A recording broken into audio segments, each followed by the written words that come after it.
Então, já aproveitando a deixa, eu passo a palavra para o ministro Silvio Almeida, que é filósofo. Bom, vou precisar apresentar, que fica ridículo. O ministro tem a palavra. Não? Não, tá, agora tá. Verdade que o senhor jantou? Não, tá funcionando. Funcionando? Jantei sim. Bem, acho que agora... Acho que é uma boa tarde já. Uma boa tarde a todas as pessoas aqui presentes. Eu gostaria de cumprimentar a todos os meus companheiros, minha companheira de mesa. Quero agradecer a Academia Brasileira de Letras, eu faço na pessoa de Joaquim Falcão. Muito obrigado pelo convite. Muito feliz de estar aqui, uma alegria muito grande. Christian, parabéns por tudo que tem feito em nome do pensamento brasileiro. E ao cumprimentá-lo, eu cumprimento também a revista por esses 25 anos. Muito obrigado também por oferecer uma joia tão importante para o Brasil. Quero falar um pouco disso, se bem que eu já aviso que esse é o problema de ficar por último, porque você prepara uma coisa, aí você vai ouvindo tanta coisa legal que, na verdade, eu não vou usar nem 10% daquilo que eu tinha preparado, e durante as falas eu praticamente fiz uma outra fala. O que eu acho que é muito melhor para mim, pelo menos. Pedro Dória, obrigado. Pedro também, pela possibilidade de poder ouvi-lo.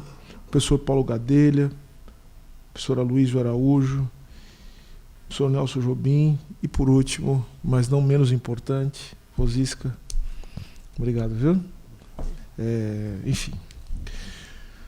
Senhoras e senhores que aqui estão, eu não poderia deixar de, nesse aniversário da Insight Inteligência, falar um pouco do que significa uma revista como essa, antes de entrar nos assuntos que foram aqui tratados sobre os desafios do Brasil, mas que já adianto que não são apenas do Brasil, como foi colocado por todos que me antecederam.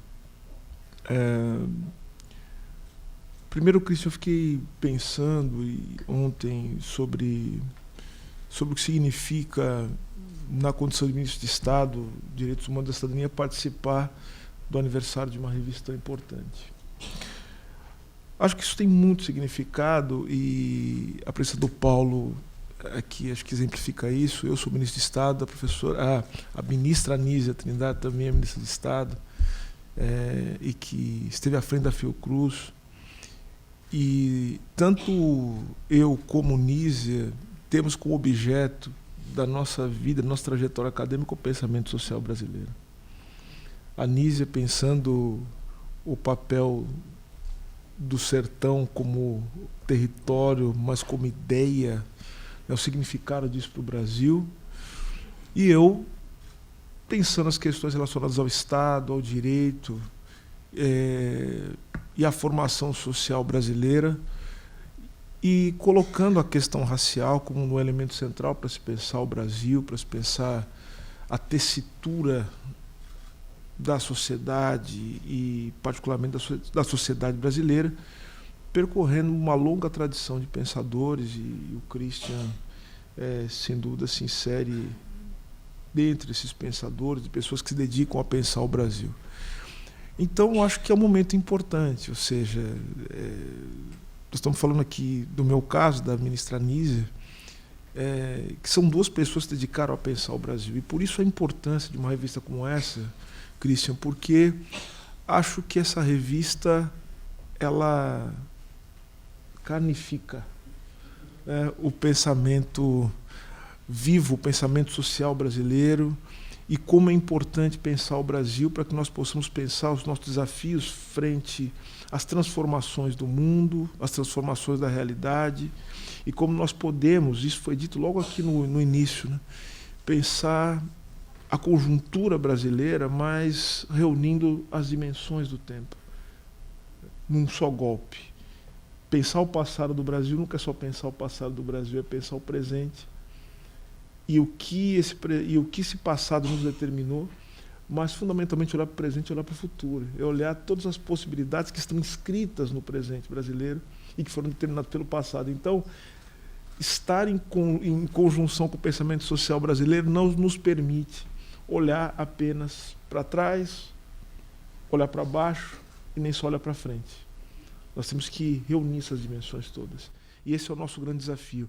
Eu tenho por mim que esse desafio ele se inscreve na singularidade do Brasil, mas vai além disso. Eu acho que é nas particularidades da América Latina e também no lugar que o Brasil ocupa dentro de um cenário mais amplo, que é o cenário global. Então, eu me sinto muito feliz estando ministro, sendo um jurista, sendo alguém que estudou filosofia. Quem estudou filosofia sabe que a gente nunca se chama de filósofo, né? Porque a gente lembra que existiu uma pessoa chamada Aristóteles, né, Marx, então dá um pouco de vergonha de ser chamado de filósofo. Mas a gente fala, no mínimo, que nós somos estudantes de filosofia de maneira mais organizada.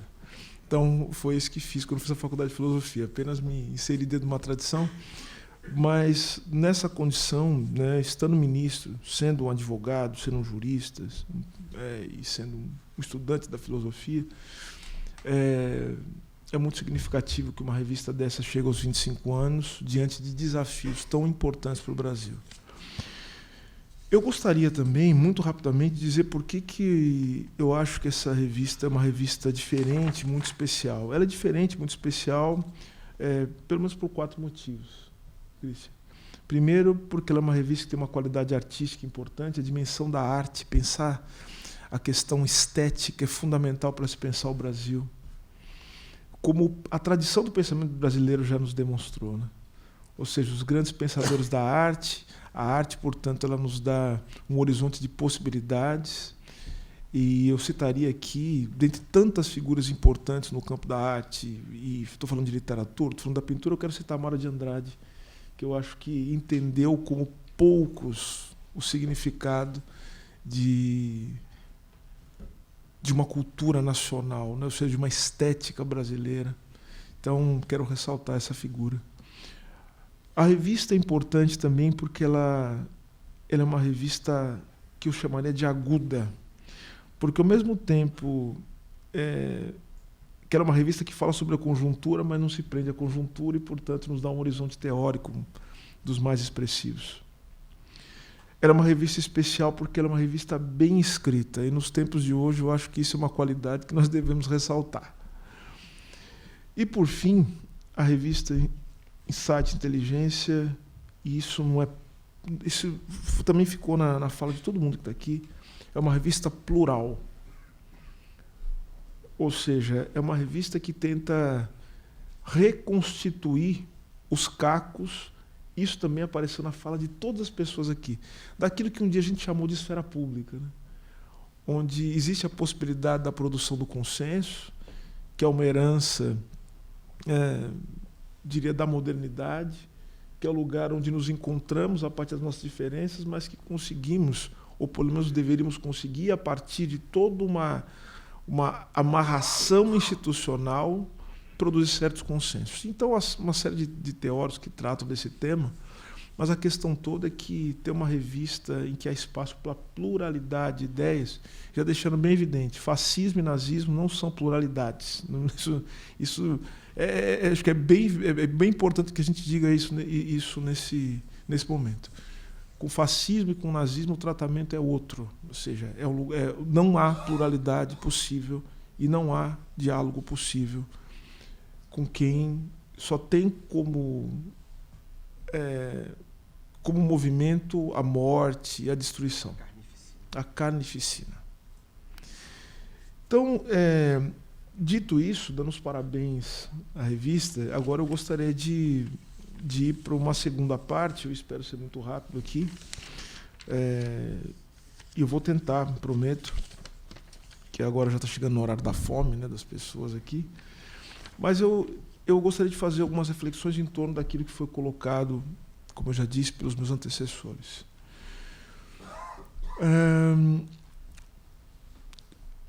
Eu acho que o Brasil, e mais especificamente o pensamento social brasileiro, ele nos coloca diante de algumas questões fundamentais e que nos permitem entender o que é o Brasil, mas nos permitem tentar entender o que o Brasil pode ser, né? Então, porque, na verdade, o pensamento social brasileiro é isso, ou seja, pensar o que é o Brasil, como a gente as dimensões do tempo, né, que para nós se apresentam num único golpe, o que é o Brasil, mas para entender o que é o Brasil, pensar o que foi o Brasil, os processos de formação, não é à toa que a palavra formação, evolução, está em vários livros importantes do pensamento social brasileiro. E esse processo de formação nos permite apontar também para o que o Brasil pode ser, o futuro do Brasil. Então, existem algumas questões fundamentais sobre essa ideia do nacional, da identidade nacional.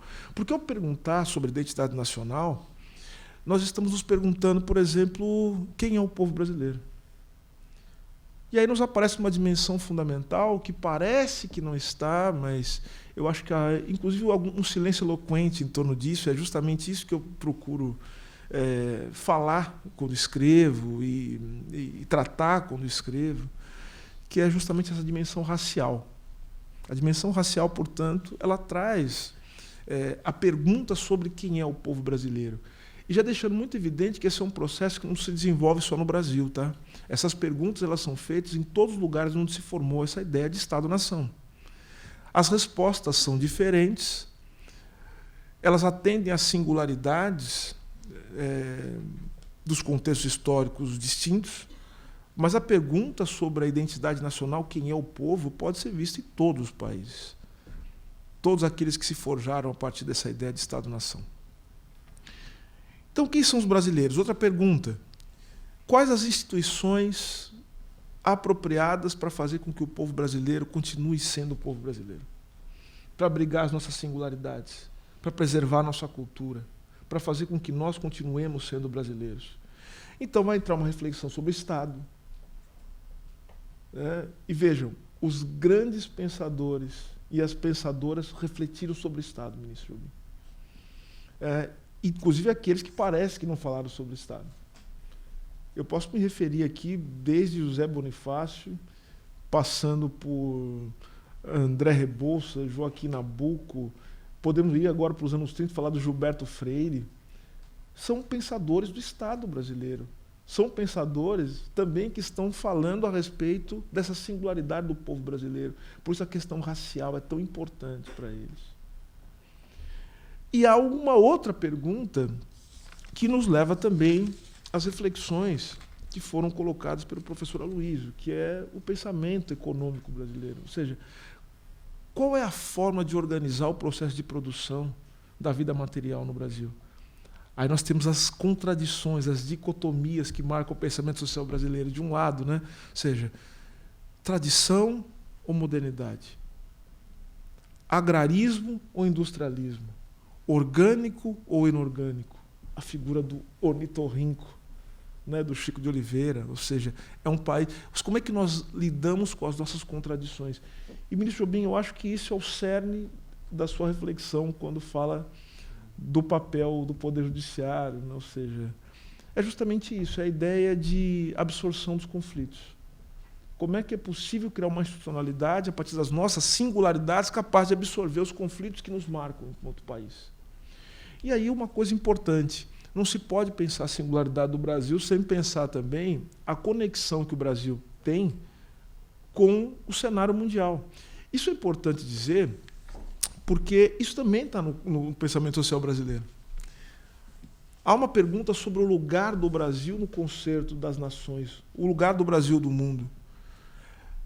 Um exemplo disso, quando se começa a estudar a chamada teoria da dependência, a ideia de centro-periferia, desenvolvimento, subdesenvolvimento.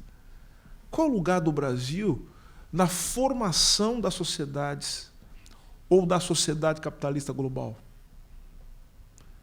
Quais os desafios para o desenvolvimento do Brasil? É a pergunta, por exemplo, de Celso Furtado, de tantos outros, Rui Mauro Marini, já pensando numa outra forma de pensar as teorias da dependência, do desenvolvimento. E essa absorção das teorias, das mais variadas teorias, da sociologia, da antropologia, e que são abrasileiradas quando aqui chegam. Desde o romantismo de Gilberto Freire, né? Um romantismo todo especial, né? Até o marxismo de um Florestan Fernandes, né? Num determinado momento da sua vida, de Rui Mauro Marinho, e tanto o weberianismo, foi falado aqui de Raimundo Faoro e Sérgio Buarque de Holanda. Ou seja, o Brasil não pode ser compreendido sem que nós olhemos para a relação do Brasil com o mundo. E é isso que deve nos mover para uma reflexão sobre os problemas do Brasil, sobre as crises que nos atravessam, sobre esse momento sombrio, e eu não tenho dúvida de dizer que é um momento sombrio que nós hoje atravessamos. Então, pegando essa ideia da singularidade e da universalidade, o Brasil entendido a partir dessa relação. A singularidade do Brasil como resultado da relação que o Brasil tem com o mundo, né, de uma maneira geral, mas, ao mesmo tempo, o mundo sendo, de alguma maneira, influenciado pelo Brasil. E eu vi que um dos temas, que está até num artigo da revista Insight Inteligência, é sobre a brasilianização do mundo, né? Que é uma coisa também que o professor Paulo Arantes tem tratado, enfim, né? Sobre como o Brasil tem influenciado o resto do mundo. E aos que veem isso de maneira positiva, outros que veem isso de maneira muito negativa. Mas vejam só, olhando para as questões da singularidade da história do Brasil, acho que o Brasil tem o que eu chamaria de três tendências estruturais que se repetem ao longo da sua história e são resultado da sua trajetória, como disse aqui a Rosisca. O Brasil é um país que, historicamente, desde o seu processo de formação, tem um problema muito sério com o que a gente pode chamar de democracia. E eu chamaria de participação popular nos processos decisórios.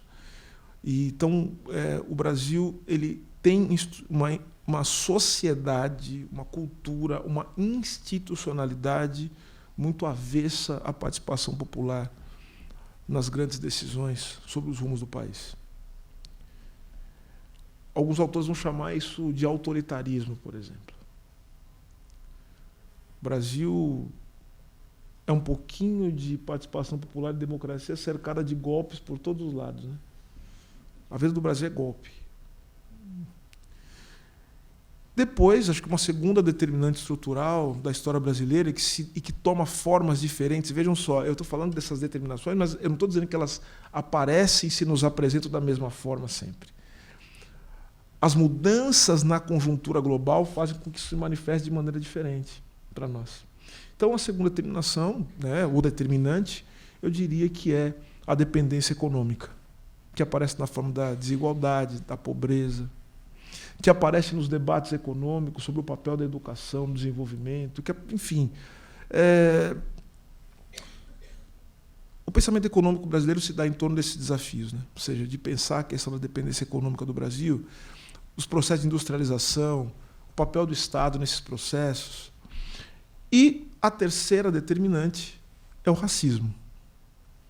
Então vejam que esses três elementos, eles são interdependentes, ainda que eles possam ser observados na sua autonomia. Mais uma vez eu destaco a questão histórica. Essas determinantes aparecem de maneira diferente à medida que a conjuntura ela vai mudando. Professor Paulo, inclusive, é importante dizer, o senhor fez uma exposição muito interessante sobre a ideia da saúde e da questão nacional. Também isso é parte do pensamento social brasileiro, né? Quando pensa, por exemplo, a questão da identidade nacional, raça, lembrando do racismo científico, lembrando do higienismo, lembrando de Roquete Pinto, por exemplo, né? Ou seja, há inclusive uma interpretação errada sobre essa ideia do higienismo, né? Acho que todos os higienistas são racistas científicos, como, na verdade, a ideia de pensar qual seria a estrutura básica de saúde física para os brasileiros, né? Inclusive, alguns chamados higienistas são contra o racismo científico, né? Então, há uma complexidade no pensamento social brasileiro que faz com que aqueles que pensam o Brasil não tenham o privilégio de se encastelar em Torres de Marfim, né? O pensamento brasileiro não nos dá essa possibilidade. A gente tem que pensar o Brasil nessas suas complexidades. Então, eu diria o seguinte, eu diria que, diante disso, essas transformações dessas determinantes, elas são, de alguma maneira não, totalmente influenciadas por mudanças na conjuntura global. É o que alguns autores chamam de mudanças, por exemplo, no regime de acumulação. Isso determina e muito a maneira com que esses fenômenos, essas contradições vão aparecer diante de nós. Porque isso vai afetar aquilo que esses mesmos teóricos chamam de modos de regulação. Porque numa sociedade conflituosa, as mudanças na forma de produção econômica, da materialidade, elas têm que, de alguma maneira, ser amarradas, né? Por meio de instituições jurídico-políticas, por meio da produção ideológica ou cultural. E o que é a crise, no fim das contas? Nós estamos sentados em cima de uma, muito violenta e muito grave. É justamente a impossibilidade de reproduzir esses parâmetros de regulação que permitam a gente a lidar com os conflitos. Então, eu diria, ministro Jobim, o senhor falou uma coisa muito interessante, falando a respeito de como as cortes constitucionais ou o Supremo Tribunal Federal, o Poder Judiciário, de uma forma geral, como ele é chamado para resolver certos conflitos e como a questão dos princípios, da interpretação do neoconstitucionalismo, eles dão uma roupagem teórica para isso. A gente pode colocar isso nesse contexto, ou seja, porque, na verdade, esse neoconstitucionalismo ele faz com que a Constituição, o problema da Constituição seja um problema de linguagem, um problema retórico, e não necessariamente um problema político.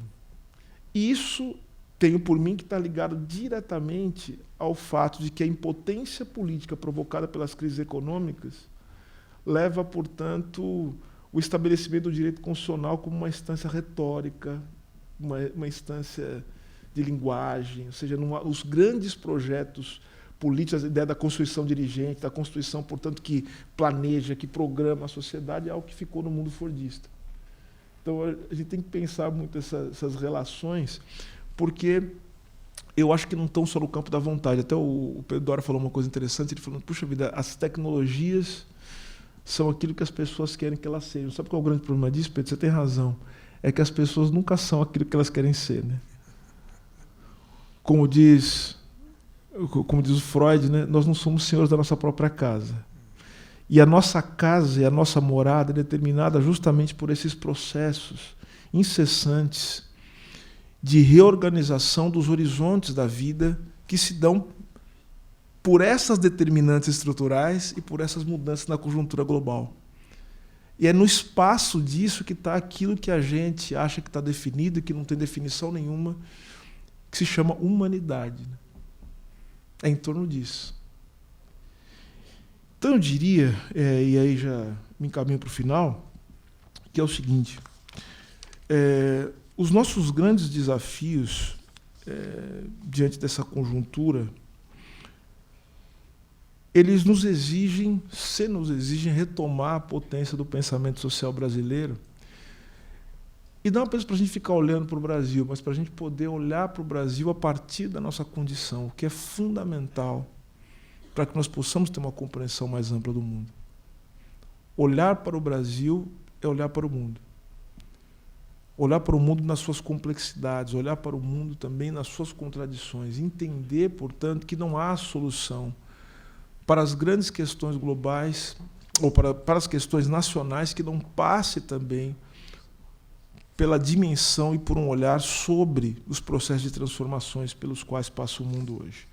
Nós temos 3 grandes problemas que foram colocados aqui também, que eu acho que a gente poderia ficar nisso aqui. Eu acho que todo mundo citou o problema com a democracia, a desigualdade, o advento das novas tecnologias. Acho que, Pedro, a gente falou coisas parecidas, né, a partir de, talvez, de ângulos, de concepções um pouco distintas. E eu vi um comentário seu no meio, muito bom, justamente falando sobre como, diante da destruição, né, dos parâmetros de produção hoje, e do que a gente chama de emprego ou trabalho formal, a estabilidade, a possibilidade de produzir consensos vai depender também de uma ampla rede de proteção social, para que as pessoas ganhem exatamente aquilo que a Rosika falou, tempo. Não sei se é possível comprar o tempo, como disse o Wolfgang Strick, mas nós precisamos comprar tempo para que as pessoas possam sobreviver a esse momento, ministro Jobim, em que a gente não consegue sentar para encontrar soluções. Eu acho que a gente não consegue encontrar soluções, não é porque a gente não quer encontrar soluções, é primeiro que eu acho que elas não apareceram, né? As possibilidades materiais dessas soluções não apareceram porque nós todos participamos, estamos dentro desse processo de decomposição do mundo tal como nós o conhecemos. Obviamente que a ação política vai ser fundamental, mas eu acho que nós dependemos da ação política e também da contingência. E nesse momento nós vamos precisar investir em fortes redes de proteção social, de solidariedade. Eu acho que o exemplo do SUS é fantástico. Nós precisamos, sim, cuidar das pessoas que não têm como se cuidar sozinhas. Não há tempo mais da gente falar para as pessoas que, infelizmente, como elas não se adaptaram, né, e volta até um discurso de darwinismo social, que é muito curioso, né? Se as pessoas não se adaptaram, então que elas morram. Eu acho que isso está nos levando para o buraco. Se a gente, portanto, não for capaz de constituir uma forte rede de proteção social, de cuidarmos uns dos outros, de colocarmos o princípio da solidariedade, não como princípio moral, mas como princípio político, nós não seremos capazes de lidar com esses problemas que nos impedem de constituir uma forma de convergir diante dos nossos conflitos. Se nós não formos capazes de pensar também o que nós estamos fazendo com a nossa vida em termos de produção econômica, material, nós não seremos capazes, portanto, de avançar. Depende de nós, portanto, a possibilidade da humanidade ela se projetar em direção ao futuro, ou melhor, da humanidade se projetar como uma possibilidade que vai muito além daquilo que nós fizemos hoje. Muito obrigado, senhoras e senhores.